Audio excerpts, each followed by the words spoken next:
How's it going, guys? Today we're going to be taking a look at how you can install an axe handle. Now, I've done several tutorials like this before, but today we're going to be taking a look at a more high-speed way to do it from start to finish. Alright, so this is a small boy's axe on like a 24-inch handle that I have, and I've had this in my vehicle for a while. I got it. It came like this. I don't really like it. It's kind of splintery, and I don't really like this handle either, but I do like the short size, so I went ahead and picked up another 24-inch handle. Took me a while to find it, but I did find one, so I'll leave a link for where I found that in case you're looking for one like that. And then what we have here with this one is there's a lot of resin that they use to seal the top end with when they put the original handle on, so we need to get that out of there and then get this handle off so that we can put the new one on. So we're going to start out by doing that.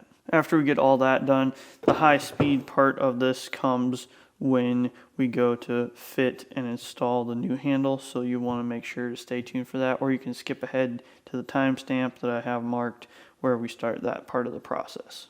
But for the most part, this part is going to be pretty much like any other would be of drilling out the end and cutting off the old handle.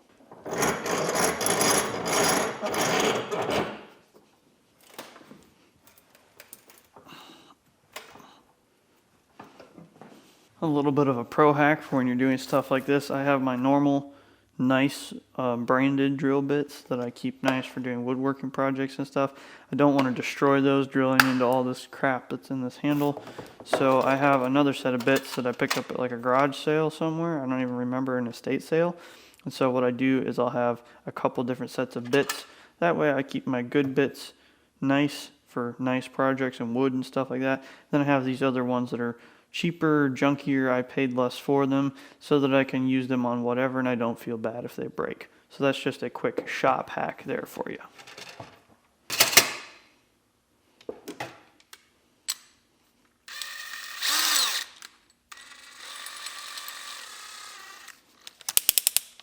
As always, when you're working with any power tools, make sure you have your eyes and ears, and we'll go ahead and get started on this.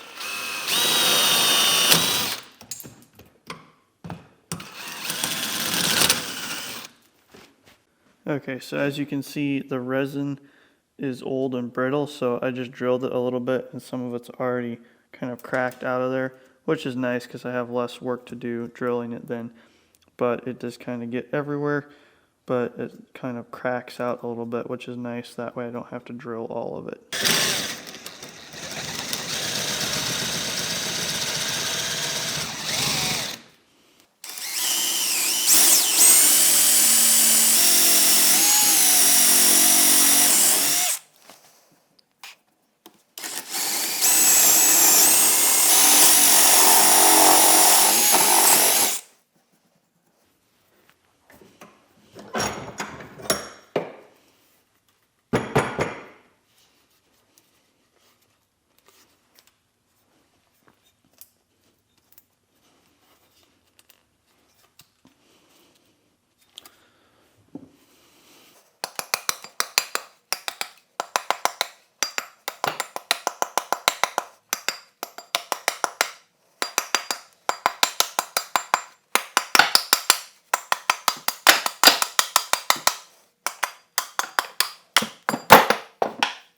And just like that, we have the old handle off.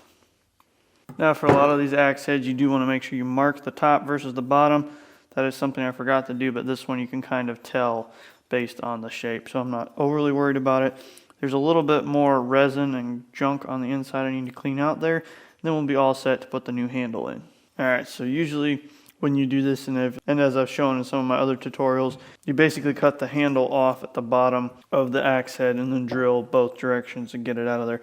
I do like to try and do it this way as much as I can. That way I can kind of get the whole entire thing out at once. It's a little bit cleaner, and you can kind of see what they did or how bad they put the original one on. As you can see here on the edge of the wood, we have a lot of resin that was kind of slit down from the top to fill in the gaps where they misfit this head. Now, based on where the head is marked from, I'm assuming this was just a store-bought axe, and that would be why it's kind of crappy done like this. I mean, it lasted for a long time, obviously, but it's time to get a new one on there that doesn't have resin and all kinds of junk in between the wood and the metal. So now we're going to move on to the actual speed part of this tutorial, kind of what this whole entire video is about. Okay, so to start out with, you want to get yourself a new axe handle like I have here. This one I specifically bought because I wanted a 24-inch one, and it was hard to find in person, so I bought online. Generally, I say buy them in person because if you're smart, you can take the axe head with you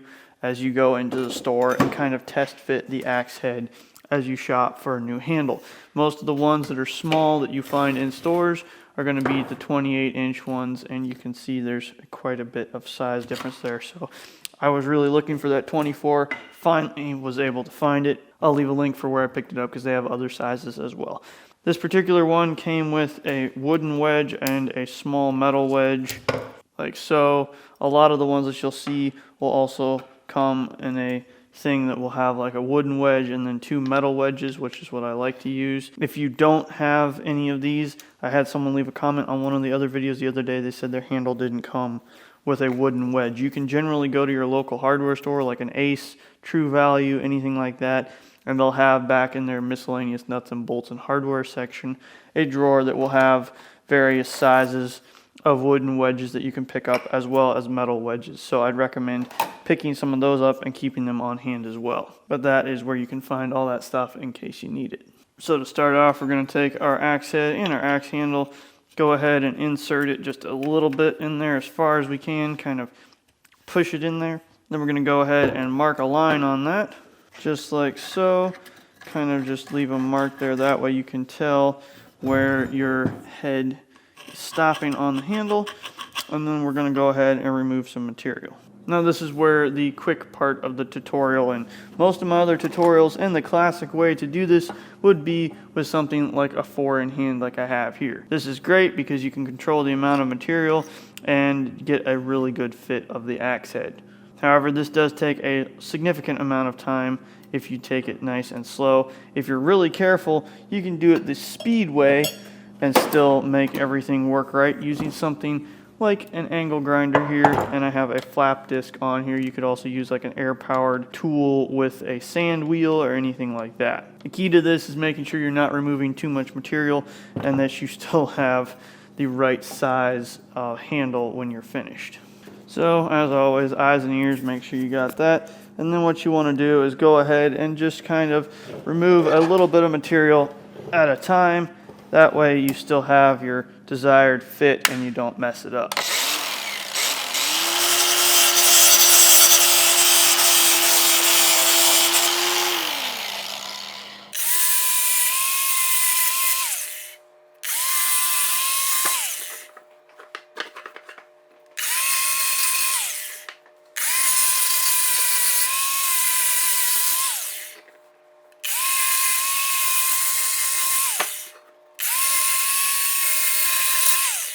So after you've gone ahead and done that, what you want to do, go ahead, grab your handle again, kind of test fit, see what's binding, what's not, and then go ahead and remove more material again. It's also handy to kind of mark what areas in specific are the ones causing binding problems. So usually up here towards the center of the head, it's going to bind a little bit, so that's what we need to take off right in there, and a little bit in the front, a little bit back here, and then we should be good.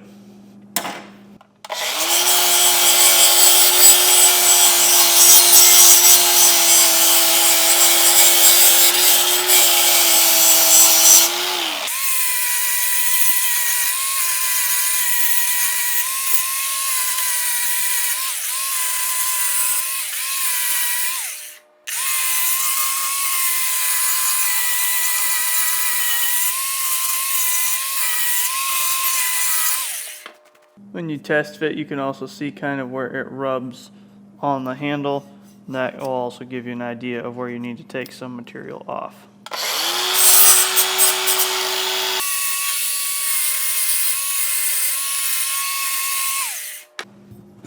Alright, and then just like that, we slip most of the way in there. I think I might have removed a tiny bit too much.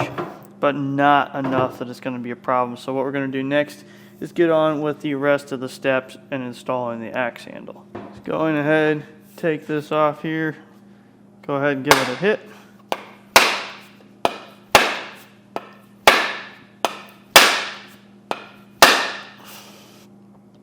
Like that. We got good peeling, good connection here around the head.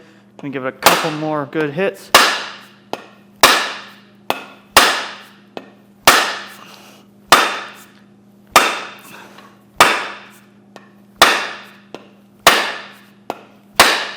Make sure we're on there good, solid, just like that. As you can see on here, we got good peeling and good connection around the base of the head there, which is good. And we're going to go ahead and work on putting the wooden wedge in here at the top. What you really want to do with stuff like this is you want to test fit it first, kind of get an idea. As you can see with this one, we have a little bit too much wedge material, so I'm going to trim it back.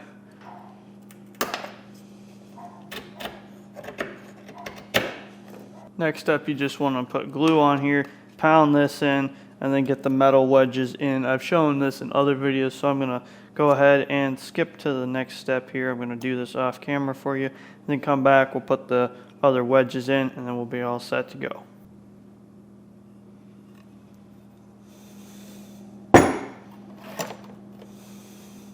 I'm going to go ahead and put the round wedge in the middle.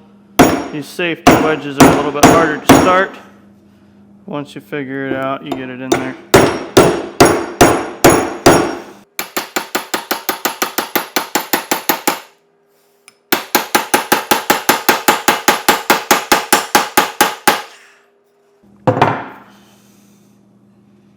And just like that, you got all three wedges in there, and everything is still tight around the bottom, which is just what we want.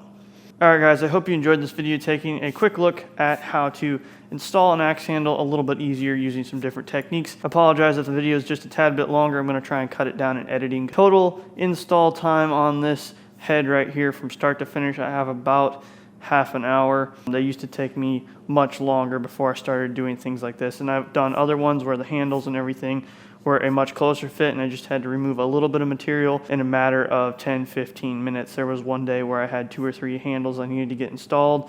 Filming everything makes everything take longer, but without filming it and everything, I was able to do an axe head on the handle, wedges and everything in about 10 minutes. So this does speed it up a little bit, makes it easier and quicker. So I hope you guys enjoyed this video, found it helpful. If you did, be sure to give it a big thumbs up, smash that like button if you're into this sort of thing, and share this video with a friend. If you're new here, please consider clicking subscribe. We really appreciate all of our new subscribers.